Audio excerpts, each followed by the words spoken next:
വെറുതെ ഒരാളെ മുന്നിൽ കൊണ്ടുവന്ന് നിർത്തി നാടകം കളിക്കാൻ മാത്രം വിഡ്ഢികളാണ് ഞങ്ങളെന്ന് കരുതിയത് നീ. അന്ന് നീ ഇല്ലാതാക്കിയ എൻ്റെ വല്യച്ഛൻ്റെയും വല്യമ്മയുടെയും ഒപ്പം ഇവളെയും പരലോകത്ത് എത്തിച്ചെന്നാണോ നീ ഓർത്തത്? എങ്കിൽ നിനക്ക് തെറ്റി. ഒരു രക്ഷകനെ പോലെ വന്ന് ഇവളെ നെഞ്ചോടടക്കിയത് ഇദ്ദേഹമാണ്. താൻ എൻ്റെ മനസ്സിൽ ശത്രുവിൻ്റെ സ്ഥാനം നൽകിയ ഈ മനുഷ്യൻ. നീ പറഞ്ഞ പോലെ എൻ്റെ വല്യച്ഛനെയും വല്യമ്മയും ഇല്ലാതാക്കിയ ഇയാൾക്ക് അച്ചുവിനെ സംരക്ഷിക്കേണ്ട കാര്യമില്ലായിരുന്നു. ഇത്രയും നാൾ ഒളിഞ്ഞു നിന്നത് ഇവൾക്ക് വേണ്ടിയായിരുന്നു. ദേവനാഥൻ എന്ന ആ വലിയ മനുഷ്യന് ഇദ്ദേഹം കൊടുത്ത വാക്കു പാലിക്കാൻ വേണ്ടിയിട്ടായിരുന്നു. ഒരു വേള എൻ്റെ കണ്ണുകളിൽ ഇരുട്ട് പറന്നപ്പോൾ തൻ്റെ ചതിയിൽ ഞാനും പെട്ടുപോയി. ഇത്രയും നേരം നീ നിന്ന് വാദിച്ചില്ലേ? ഇതാണ് നിനക്കായി ഞാൻ ഒരുക്കി വെച്ച സർപ്രൈസിൽ ഏറ്റവും അവസാനത്തേത്. ഇത് കണ്ടോ, മംഗലത്ത് ദേവനാഥൻ്റെ യഥാർത്ഥ വിൽപത്രം. ഇനി പറയാ, നീയല്ലേ ഇത് ചെയ്തതെന്ന് പറയടാ. അർജുൻ വീണ്ടും മുരളിക്കടുത്തേക്ക് പാഞ്ഞെടുക്കാൻ തുടങ്ങിയതും അർജുൻ്റെ ഫോൺ ബെല്ലടിച്ചു. ഫോൺ എടുത്ത് കാതോടടുപ്പിച്ചതും അതിൽ നിന്നും കേട്ട വാക്കുകൾ അർജുനെ തളർത്തി. അവൻ്റെ കണ്ണുകൾ നിറഞ്ഞു. ഉടനെ കയ്യിൽ നിന്നും ഫോൺ നിലത്തേക്ക് ഊർന്നു വീണു. എന്താടാ, എന്തു പറ്റി? കാർത്തി വേവലാതിയോടെ അർജുൻ്റെ തോളിൽ കൈവച്ചു. മോനെ, എന്താ പറ്റിയത്? വിശ്വനാഥനും ഭീതിയോടെ ചോദിച്ചു. എന്താണ് മിസ്റ്റർ അർജുൻ വിശ്വനാഥൻ പെട്ടെന്ന് നിന്നു പോയത്? എവിടെ പോയി നിന്റെ ശൗര്യമൊക്കെയും? എന്താടാ, നിന്റെ നാവിറങ്ങിപ്പോയോ? എഴുന്നേറ്റ് നിന്ന് മുരളി ചോദിച്ചതും കത്തുന്ന കണ്ണുകളോടെ അർജുൻ അയാളെ നോക്കി. ഇത്രയൊക്കെ ആയിട്ടും അവൻ പഠിച്ചില്ലേ? ചീറിക്കൊണ്ട് മുരളിക്ക് നേരെ പായാനൊരുങ്ങിയ കാർത്തിയെ അർജുൻ തടഞ്ഞു. എന്താടാ, എന്നെ ഒന്നും ചെയ്യുന്നില്ലേ? ഇത്രയും നേരം പട്ടിയെ പോലെ നിന്റെയൊക്കെ തല്ലുകൊണ്ടത് വെറുതെയാണെന്ന് കരുതിയ നീയൊക്കെ? മുരളി പതിയെ എഴുന്നേറ്റ് നഷ്ടപ്പെട്ട ധൈര്യം വീണ്ടെടുത്തു. അർജുൻ, നിനക്ക് എന്താടാ പറ്റിയേ? മറുപടി കൊടുക്കടോ ദോഷം മോന്. കാർത്തി ദേഷ്യം പ്രകടിപ്പിച്ചു. എടാ കൊച്ചനെ, വെറുതെയാ. ഇനി അവൻ്റെ കൈ എൻ്റെ നേരെ ഉയരില്ല. കാരണം അവൻ്റെ എല്ലാമായ പ്രിയതമ്മ ഇപ്പോൾ എൻ്റെ കസ്റ്റഡിയിലാണ്. അവശനാണെങ്കിലും വീണ്ടും തൻ്റെ പന്ത് തൻ്റെ കോർട്ടിലെത്തിയപ്പോൾ അട്ടഹസിച്ചുകൊണ്ട് മുരളി അവരെ നോക്കി പുച്ഛിച്ചു. അർജുൻ, എന്തായാലും പറയുന്നത്? അതിനർത്ഥം ഗീതു? കാർത്തി പറഞ്ഞു മുഴുവിപ്പിക്കും മുന്നേ അർജുൻ അവനെ കെട്ടിപ്പിടിച്ചു. ഉടനെ തന്നെ അവനിൽ നിന്നും അടർന്നു മാറി. എടാ, ജാനകിയമ്മയും മുത്തശ്ശിയുമാണ് വിളിച്ചത്. ഗീതുവിനെ ഇവൻ്റെ ആളുകൾ പിടിച്ചോണ്ട് പോയി. ഇനി ഇവന് വല്ലതും പറ്റിയ എൻ്റെ ഗീതുവിനെ അവർ... കാർത്തി, എൻ്റെ ഗീതു, അവൾക്ക് വല്ലതും... ആ ഫോൺ കോൾ അർജുനെ ആകെ തളർത്തിയിരുന്നു. പിന്നെ നീ എന്ത് കരുതിയടാ? മരിച്ചെന്ന് ഞാൻ ഇത്രയും നാൾ വിശ്വസിച്ച ഇവൻ പെട്ടെന്നൊരു ദിവസം എന്നെ ഫോൺ വിളിക്കുമ്പോൾ ഞാനൊരു മുൻകരുതലും ഇല്ലാതെ പെട്ടെന്ന് മുന്നിലേക്ക് വന്ന് ചാടുവന്നോ? ഇത്രയും നേരം എല്ലാവരും കൂടി എന്നെ തല്ലിയപ്പോൾ ഒന്നും പ്രതികരിക്കാതെ നിന്നത് ഞാനൊരു വിഡ്ഢിയായതുകൊണ്ടാണെന്നോ? അത്രയ്ക്കും മണ്ടനല്ലടാ മുരളീശങ്കർ. നിങ്ങളെ ഓരോരുത്തരെയും പൂട്ടാനുള്ള ശത്രുപാളയം ഒരുക്കിയിട്ട് തന്നെയാണ് നിങ്ങൾക്ക് മുന്നിലേക്ക് ഞാൻ വന്നു നിന്നത്. വീറോടെ എഴുന്നേറ്റ് അർജുൻ്റെയും വിശ്വൻ്റെയും മുന്നിലേക്ക് ചെന്ന് നിന്ന് മുരളി പറഞ്ഞു. ഭാര്യയോട് നിനക്ക് ഇത്രയ്ക്ക് സ്നേഹമാണല്ലേ? നിന്നെ ഓർത്ത്, നിന്നെ മോഹിച്ച് ജീവിച്ച എൻ്റെ മകൾ നിനക്ക് വേണ്ടി കരിഞ്ഞപ്പോൾ എൻ്റെ ഉള്ള കത്തിയത്. ചതിയിലൂടെ ഞാൻ നേടിയത് അത്രയും എൻ്റെ മോൾക്ക് വേണ്ടിയാ. അവളുടെ കണ്ണ് നിറച്ചുകൊണ്ട് നീ ഗീതുവിനെ നിന്റെ ജീവിതത്തിലേക്ക് കൈപിടിച്ച് കയറ്റി. അന്ന് തീരുമാനിച്ചതാ അവളെ ഇല്ലാതാക്കണമെന്ന്.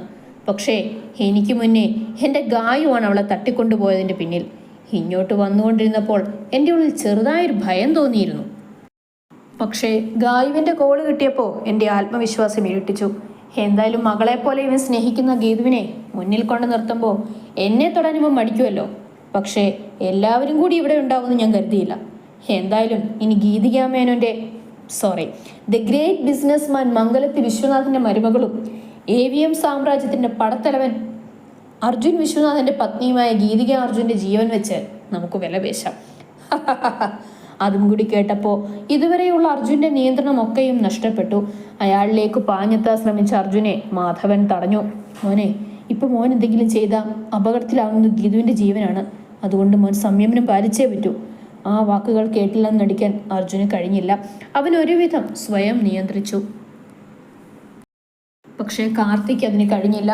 തൻ്റെ അനിയത്തിക്കുട്ടിയായി കണ്ട് സ്നേഹിക്കുന്ന ഗീതുവിനെ വലതും ചെയ്യുമോ എന്ന ഭയത്തിൽ കാർത്തി അയാളുടെ കഴുത്തിന് കുത്തിപ്പിടിച്ച് വീണ്ടും വീണ്ടും ഭിത്തിയിലേക്ക് ചേർത്ത് മുട്ടുകാൽ കയറ്റി അയാളെ മർദ്ദിച്ചുകൊണ്ടേയിരുന്നു. അഭിയും വിശ്വനാഥനും ഒരുവിധം അവനെ പിടിച്ചു മാറ്റി. അവളെ തൊട്ടപ്പോൾ എല്ലാവർക്കും നോവുന്നുണ്ടല്ലോ, പുച്ഛിച്ചുകൊണ്ട് മുരളി പറഞ്ഞു. മുരളി, വേണ്ട, ഇത് നമ്മൾ തമ്മിലുള്ള കളിയാണ്, അതിൽ വേറെ ആരും വേണ്ട. മുരളി മേനോൻ ഒരു വാണിഞ്ഞു പോലെ പറഞ്ഞു. മോനെ, നീ ഇത്രയും നേരം പറഞ്ഞല്ലോടാ ഞാൻ ചതിയനാണ്, മൃഗത്തേക്കാൾ ക്രൂരനാണെന്നൊക്കെ. അതേടാ, അങ്ങനെ തന്നെയാ. ഞാൻ എൻ്റെ ജയത്തിനു വേണ്ടി എന്ത് ചെറ്റത്തരവും ചെയ്യും. പറഞ്ഞു തീർന്നതും ഗീതുവിനെയും കൊണ്ട് ഗായത്രി അങ്ങോട്ടേക്ക് എത്തി. അർജുൻ അവളെ കണ്ട മാത്രയിൽ അവളിലേക്ക് ഓടിയെടുക്കാൻ ശ്രമിച്ചെങ്കിലും ഗായത്രി ഗീതുവിന് നേരെ പിടിച്ചിരിക്കുന്ന റിവോൾവർ അർജുനെ തടഞ്ഞു. കൈ രണ്ടും കെട്ടി വായുടെ ഭാഗം ശബ്ദം പുറത്തു കേൾക്കാത്ത വിധം ഒട്ടിച്ചു വെച്ചിട്ടുണ്ടായിരുന്നു.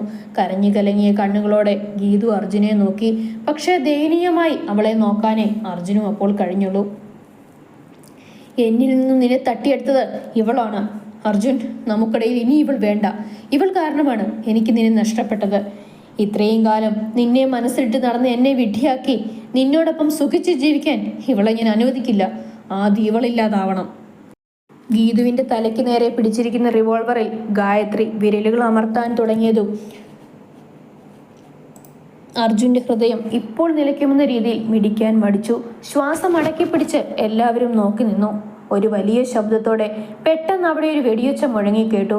പക്ഷേ വീണ്ടും ഒരിക്കൽ കൂടി വലിയൊരു ശബ്ദം കേട്ടപ്പോൾ അർജുൻ കണ്ണുകൾ തുറന്നു. ഗായത്രിയുടെ തലയ്ക്ക് നേരെ തോക്ക് ചൂണ്ടി നിൽക്കുന്ന പോലീസിനെ കണ്ടതും അർജുന് പെട്ടെന്ന് വിശ്വസിക്കാനായില്ല. കൂടെയുണ്ടായിരുന്ന ഉദ്യോഗസ്ഥൻ ഗീതുവിന്റെ കയ്യിലെയും മുഖത്തെയും കെട്ടഴിച്ചു കൊടുത്തു. അവർക്കരികിലേക്ക് നടന്നെടുത്ത നീരവിനെ കണ്ടതും മുരളി ആകെ ഞെട്ടി. ഗായത്രിയുടെ അവസ്ഥയും മറിച്ചായിരുന്നില്ല. എല്ലാവരും നീരവിനെ നോക്കി നിന്നു. എന്നെ ഇവിടെ ഒട്ടും പ്രതീക്ഷിച്ചില്ല അല്ലേ? കഴിഞ്ഞ ദിവസം അച്ഛനും മകളും പറഞ്ഞതെല്ലാം വാതിലിനും മറവിൽ നിന്ന് ഞാൻ കേൾക്കുന്നുണ്ടായിരുന്നു. അച്ഛൻ്റെ അതേ പാത തുടർന്ന് എൻ്റെ പുന്നാര പെങ്ങളുടെ പിന്നാലെ കഴിഞ്ഞ കുറേ ദിവസമായി ഞാൻ ഉണ്ടായിരുന്നു. എൻ്റെ സുഹൃത്തായ ഇവനെയും കൊണ്ട് നിന്റെ ഫോൺ കോൾസ് എല്ലാം ഞാൻ ഹാക്ക് ചെയ്യിപ്പിച്ചിരുന്നു. അതുകൊണ്ട് ഇന്ന് വൈകിട്ട് നിന്റെ പിന്നാലെ ഞാനും ഉണ്ടായിരുന്നു. പക്ഷേ അതിനിടയിൽ ഇങ്ങനൊരു ടെസ്റ്റ് ഞാൻ പ്രതീക്ഷിച്ചില്ല. അതുകൊണ്ടാണ് വരാൻ അല്പം വൈകിയത്. പറഞ്ഞു നിർത്തിയതും ഗായത്രിയുടെ കണ്ണുകളിൽ പദ്ധതികൾ തകർന്നതിൻ്റെ പകയെരിഞ്ഞു. അവൾക്കടുത്തേക്ക് നടന്ന പോലീസ് ഉദ്യോഗസ്ഥൻ അവളുടെ കയ്യിൽ വിലങ്ങണിയാൻ തുടങ്ങിയതും ഗായത്രി കയ്യിലിരുന്ന റിവോൾവർ അവൾ മുരളിക്ക് നേരെ എറിഞ്ഞു. നിമിഷ നേരം കൊണ്ട് അത് കൈക്കലാക്കി അയാൾ ഗീതുവിന് നേരെ പിടിച്ചു. ആ ഒരൊറ്റ നിമിഷം കൊണ്ട് ശ്വാസം എടുക്കാൻ പോലും കഴിയാതെ ഹൃദയം നിലച്ച അവസ്ഥയിലെത്തിയിരുന്നു അർജുൻ. ഗീതു! അർജുൻ അലറിക്കരഞ്ഞുകൊണ്ട് ഗീതുവിനരികിലേക്ക് ഓടി. പക്ഷെ അവളോടൊപ്പം തന്നെ ഗായത്രിയും നിലത്തേക്ക് വീണു. ഓടിച്ചെന്ന് ഗീതുവിനെ എഴുന്നേറ്റിച്ചപ്പോഴാണ് അവളൊരു പോറല് പോലും പറ്റിയിട്ടില്ല എന്ന് അർജുനും മനസ്സിലായത്. അവളെ വേഗം നെഞ്ചോര് ചേർത്ത് ഇറുക പുണർന്നു. ഗീതു മോളെ, നിനക്കൊന്നും പറ്റിയില്ലല്ലോ? വീണ്ടും വീണ്ടും അവളെ ചേർത്ത് പിടിച്ചു. അവളുടെ നെറ്റിയിലും കവിളിലും എല്ലാം മാറി മാറി ചുംബിച്ചു. അർജുൻ കുറച്ചു നിമിഷം അർജുൻ സ്വയം നഷ്ടപ്പെട്ട ഒരവസ്ഥയായിരുന്നു. അവളിൽ നിന്നും അടർന്നു മാറി അർജുൻ ചുറ്റും നോക്കി. അപ്പോഴാണ് നിലത്ത് വീണ് കിടക്കുന്ന ഗായത്രിയിലേക്ക് അർജുന്റെ കണ്ണുകൾ പാഞ്ഞത്. കുറച്ച് നിമിഷങ്ങൾ വേണ്ടി വന്നു എല്ലാവർക്കും നടന്നതെന്താണെന്ന് ഓർത്തെടുക്കാൻ. ഗായത്രി എറിഞ്ഞുകൊടുത്ത റിവോൾവർ കൈപ്പിടിയിൽ ഒതുക്കി മുരളി. അർജുന്റെ ഹൃദയം നിലയ്ക്കുന്നത് പോലെ തോന്നി അവന്. പ്രാണനെ പോലെ താൻ സ്നേഹിക്കുന്നവളാണ് തോക്കിന്റെ മുൾമുനയിൽ നിൽക്കുന്നതെന്ന് ഒരു നിമിഷം ഒന്നും ചെയ്യാനാവാതെ അവൻ സ്തംഭിച്ചു നിന്നു. മറ്റുള്ളവരുടെ അവസ്ഥയും മറിച്ചായിരുന്നില്ല. ഗീതുവിന്റെ ജീവനാണ് മുരളിയുടെ കൈത്തുമ്പിലുള്ളത്. ഇത്രയും നീചനായ അയാൾ ഒരു ജീവൻ കൂടി എടുക്കാൻ മടിക്കില്ല. മൂന്നച്ഛന്മാരും പരസ്പരം മാറി മാറി നോക്കി. ഒന്നും ചെയ്യാനാവാതെ അവരുടെ ഹൃദയമിടിപ്പിന്റെ വേഗത വല്ലാതെ വർദ്ധിച്ചു. എല്ലാവരെയും നോക്കി ക്രൂരമായൊന്ന് ചിരിച്ചുകൊണ്ട് മുരളി പതിയെ ട്രിഗർ വലിച്ചു. പക്ഷേ നിമിഷങ്ങൾക്കുള്ളിൽ ഗീതുവിന്റെ ഇടതുവശത്തായി നിന്ന നീരവ് ഗീതുവിന്റെ കയ്യിൽ പിടിച്ച് തള്ളി. ഗീതു ആ തള്ളിന്റെ ആഘാതത്തിലാണ് നിലത്തേക്ക് വീണത്. ഗീതു മാറിയപ്പോൾ ഗീതുവിന് പിന്നിലായി നിന്ന ഗായത്രിയുടെ നെഞ്ചിലേക്കാണ് വെടികൊണ്ടത്. അപ്പോഴേക്കും മുരളിയുടെ കയ്യിലെ തോക്ക് നിലത്തേക്ക് ഊർന്നു വീണു. അയാളുടെ കണ്ണുകൾ മിഴിച്ചു വന്നു. ഗായു! അലറി വിളിച്ചുകൊണ്ട് ഗായത്രിയുടെ അരികിലേക്ക് അയാൾ ഓടിയെടുത്തു. അവളുടെ തലയെടുത്തു മടിയിൽ വെച്ച് കവിളിൽ തട്ടി വിളിച്ചു. മുരളിയുടെ കണ്ണിൽ നിന്നും അശ്രുകണങ്ങൾ ഉതിർന്നു വീണുകൊണ്ടേയിരുന്നു. അയാളുടെ സകല നിയന്ത്രണവും നഷ്ടപ്പെട്ടു പോയി. ഗായത്രി പാതിയടഞ്ഞ നിറമിഴികളോടെ മുരളിയെ നോക്കി. അർജുനും ഗീതുവും നീരവും അവരിലേക്ക് ഓടിയെടുത്തു. എല്ലാവർക്കും അവളുടെ അവസ്ഥ കണ്ട് വിഷമം തോന്നി. ഗായത്രി പതിയെ ഗീതുവിന്റെ കൈകളിൽ കൈ ചേർത്തു. മാപ്പ്, എന്നോട് ക്ഷമിക്കണേ. ആ വേദനയിലും അവൾ പറഞ്ഞു പൂർത്തിയാക്കി. ഗീതു ആ കൈകളിൽ കൈ ചേർത്തു. ഗായത്രിയെ പിടിക്കാൻ നമുക്ക് വേഗം ഹോസ്പിറ്റലിൽ എത്തിക്കാം. വിശ്വനാഥൻ പറഞ്ഞതും ഗായത്രിയുടെ തലയിൽ തലോടിക്കൊണ്ടിരുന്ന മുരളി കൈകൾ കൂപ്പി അയാളെ നോക്കി പുഞ്ചിരിച്ചു. കണ്ണുനീരിൽ കുതിർന്നൊരു പുഞ്ചിരി. ഇത്രയൊക്കെ ദ്രോഹങ്ങൾ താൻ ചെയ്തു കൂട്ടിയിട്ടും ഈ അവസാന നിമിഷം തന്നോടുള്ള ഈ പെരുമാറ്റം അത് മുരളിയിൽ വലിയൊരു ഹൃദയഭാരം ഉണ്ടാക്കി. പക്ഷേ ഗായത്രി വേണ്ടെന്ന അർത്ഥത്തിൽ തലയാട്ടി. എല്ലാവരെയും ഒരിക്കൽ കൂടി നോക്കി ഒരു വരണ്ട പുഞ്ചിരി സമ്മാനിച്ച് ഗീതുവിൻ്റെ കൈകളിലെ പിടുത്തം ഒന്നുകൂടി മുറുകി.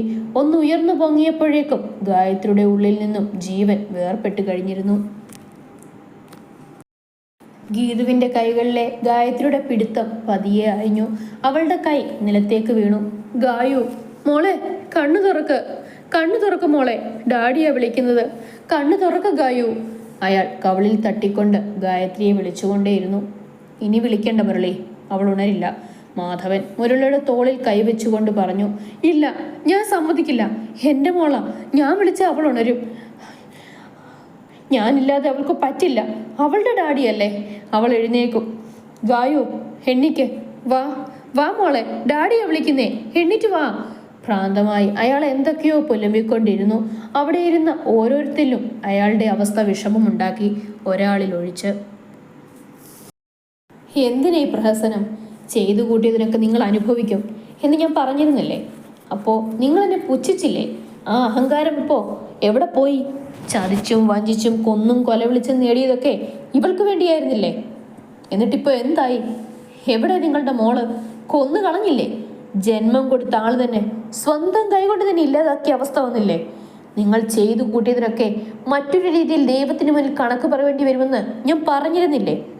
നിങ്ങൾക്കുള്ള ശിക്ഷയാണിത്. ഈ അവസ്ഥയിൽ ഇവളെ എത്തിച്ചത് നിങ്ങൾ ഒരാളാണ്. ചെറിയ തെറ്റുകൾ ചെയ്തു തുടങ്ങിയപ്പോഴേ തിരുത്തിയിരുന്നെങ്കിൽ സ്വന്തം മകൾ ജീവനെറ്റിങ്ങനെ കിടക്കുന്നത് കാണേണ്ടി വരില്ലായിരുന്നു. നിങ്ങൾ ചെയ്തു കൂട്ടിയതിനെല്ലാം പകരമായി എൻ്റെ ഗായുവിന് നഷ്ടപ്പെട്ടത് അവളുടെ ജീവൻ തന്നെയാണ്. അതിനു പകരമായി കൊടുക്കേണ്ടി വന്നത് എൻ്റെ പെങ്ങളുടെ ജീവനാണ്. മകളെ കാത്തിരിക്കുന്ന എൻ്റെ അമ്മയോട് ഞാൻ എന്തു പറയണം? നിങ്ങളുടെ കൈകൊണ്ട് അവൾ ഇല്ലാതായെന്നോ? എങ്കിലൊന്നോർത്തോ, കാലം നിങ്ങൾക്ക് വേണ്ടി കരുതി വെച്ചതാ ഈ ശിക്ഷ. ഇനിയുള്ള കാലം ഇതോർത്ത് നീറി നീറി നിങ്ങൾ ജീവിക്കണം. അതാണ് ദൈവം നിങ്ങൾക്ക് കരുതി വെച്ച വിധി. അമർഷവും സങ്കടവും എല്ലാം പറഞ്ഞു തീർത്ത് നീരവും മാറി നിന്നു. മുരളിയുടെ കണ്ണിൽ നിന്നും കണ്ണുനീർ വറ്റാതെ ഒഴുകിക്കൊണ്ടേയിരുന്നു. ചെയ്തു കൂട്ടിയത് ഓരോന്നും മനസ്സിലേക്ക് അലയടിച്ചുകൊണ്ടിരുന്നു. കൈകളിലേക്ക് ഏറ്റുവാങ്ങിയ നിമിഷം മുതൽ ഗായത്രിയെക്കുറിച്ച് കണ്ട സ്വപ്നങ്ങൾ ഓരോന്നും മനസ്സിലേക്ക് തികട്ടി വന്നുകൊണ്ടിരുന്നു. ഇടയ്ക്ക് തൻ്റെ പാത തുടർന്ന് അവളും ചെറിയ തെറ്റുകൾ ചെയ്തു തുടങ്ങിയപ്പോൾ സ്നേഹത്തോടെ അവളെ ശാസിച്ചിരുന്നുവെങ്കിൽ ഇന്ന് തനിക്ക് അവളിങ്ങനെ കിടക്കുന്നത് കാണേണ്ടി വരില്ലായിരുന്നു. തെറ്റ് മുഴുവൻ തൻ്റേതാണ്. അവളെ കൈപിടിച്ച് നേർവഴിക്ക് നടത്തേണ്ട താൻ തന്നെ അവളെ തെറ്റുകൾ ചെയ്യാൻ പ്രോത്സാഹിപ്പിച്ചുകൊണ്ടിരുന്നു. എല്ലാം തിരിച്ചറിയാനുള്ള പ്രായമായപ്പോൾ അച്ഛനെ എതിർത്തും തൻ്റെ തെറ്റുകൾ ചൂണ്ടിക്കാണിച്ച് മകൻ തന്നിൽ നിന്ന് അകന്നപ്പോഴും തൻ്റെ കൂടെ നിൽക്കുന്ന മകളെക്കുറിച്ചോർത്ത് താൻ അഭിമാനം കൊണ്ടു. മകന് കൊടുക്കേണ്ട സ്നേഹം കൂടി മകൾക്ക് കൊടുത്തു. അതവളെ കൂടുതൽ തെറ്റുകൾ ചെയ്യാൻ പ്രേരിപ്പിച്ചു. എന്തൊക്കെ തെറ്റുകൾ താൻ ചെയ്തു, എത്ര ജീവനുകൾ ഇല്ലാതാക്കി, ചതിച്ചും കൊന്നും എന്തൊക്കെ നേടി. എന്നിട്ട് ഇപ്പോൾ അതെല്ലാം വെള്ളത്തിൽ വരച്ച വര പോലെയായി. തൻ്റെ പൊന്നുമോളെ പോലും തനിക്ക് നഷ്ടപ്പെട്ടു, അതും തൻ്റെ സ്വന്തം കൈകൊണ്ട്. അവളെ താൻ തന്നെ ഇല്ലാതാക്കി. മുരളി ആകെ തകർന്നു. കാലം തനിക്കായി കരുതി വെച്ചത് ഇത്ര വലിയ പാപഭാരമാണെന്ന് അയാൾ തിരിച്ചറിഞ്ഞു. അപ്പോഴേക്കും ഗീതുവിൻ്റെ ബോഡി അവിടുന്ന് കൊണ്ടുപോകാനുള്ള ഏർപ്പാടുകൾ നടന്നിരുന്നു. പോലീസിന് പിന്നാലെ യാന്ത്രികമായി മുരളി നടന്നു നീങ്ങി. അപ്പോഴാണ് അർജുൻ്റെ ശ്രദ്ധ മാറിയിരിക്കുന്ന നീരവിലേക്ക് പതിഞ്ഞത്. ഗീതുവിനെയും ചേർത്ത് പിടിച്ച് അവൻ നീരവിനരികിലേക്ക് നടന്നു. തലയ്ക്ക് കയ്യൂന്നി വെച്ച് കരയുന്ന നീരവിനെ കണ്ടതും ഗീതുവും അർജുനും പരസ്പരം നോക്കി. പതിയെ നീരവിൻ്റെ തോളിലേക്ക് അർജുൻ കൈവച്ചു. തലയുയർത്തി നിറകണ്ണുകളോടെ നീരവ് അർജുനെ നോക്കി.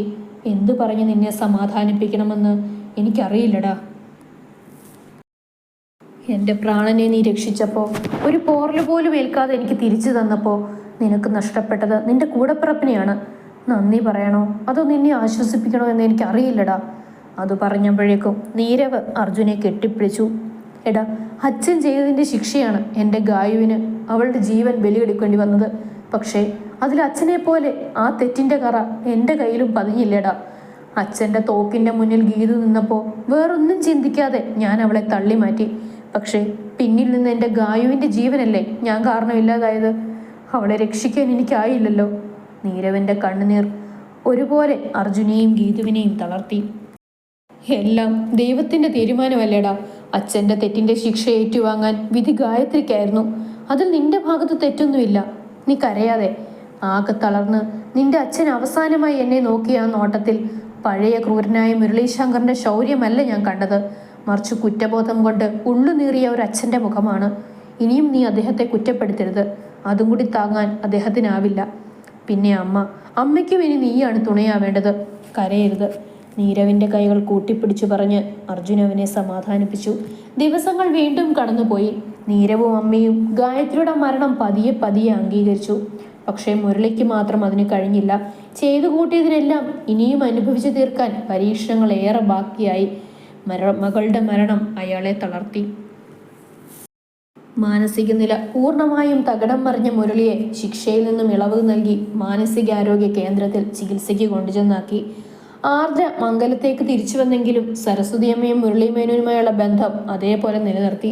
അവളെ കാണാൻ കൊതി തോന്നുമ്പോൾ അവർ രണ്ടുപേരും അവൾക്കരികിലേക്ക് ഓടിയെത്തും. കാർത്തിയും അഭിയും അനുവിൻ്റെയും മഞ്ജുവിൻ്റെയും കാര്യം വീട്ടിൽ പറഞ്ഞ് ഏകദേശം സെറ്റാക്കി. ആർദ്രമോൾ വന്നതിൽ പിന്നെ ഇതുവരെ അവൾക്ക് കൊടുക്കാനാവാത്ത പോയ സ്നേഹം ആവോളം നൽകി അർജുനും അച്ഛനും അമ്മയും എല്ലാം അവളെ വീർപ്പ് മുട്ടിച്ചുകൊണ്ടിരുന്നു. അർജുൻ്റെ തിരക്കുകൾ ഏറി വന്നു. എങ്കിലും കിട്ടുന്ന സമയങ്ങൾ കൂടുതലും ഗീതുവിനായി മാറ്റിവെച്ചു. അവർ പ്രണയിച്ചു. അർജുന് കിട്ടുന്ന അവസരങ്ങളെല്ലാം തച്ചുടച്ചുകൊണ്ട് ഇടയ്ക്കിടയ്ക്ക് ആർദ്രമോൾ അവനിട്ട് പണി കൊടുക്കും. നഷ്ടപ്പെട്ടു പോയ അനീതിയുടെ കുറുമ്പും കുസൃതിയും ആ വീടുണർത്തി അർജുൻ്റെ മനസ്സും. അങ്ങനെ വീണ്ടും എല്ലാവരുടെയും ജീവിതത്തിൽ സന്തോഷത്തിൻ്റെ നാളുകൾ വന്നെത്തി.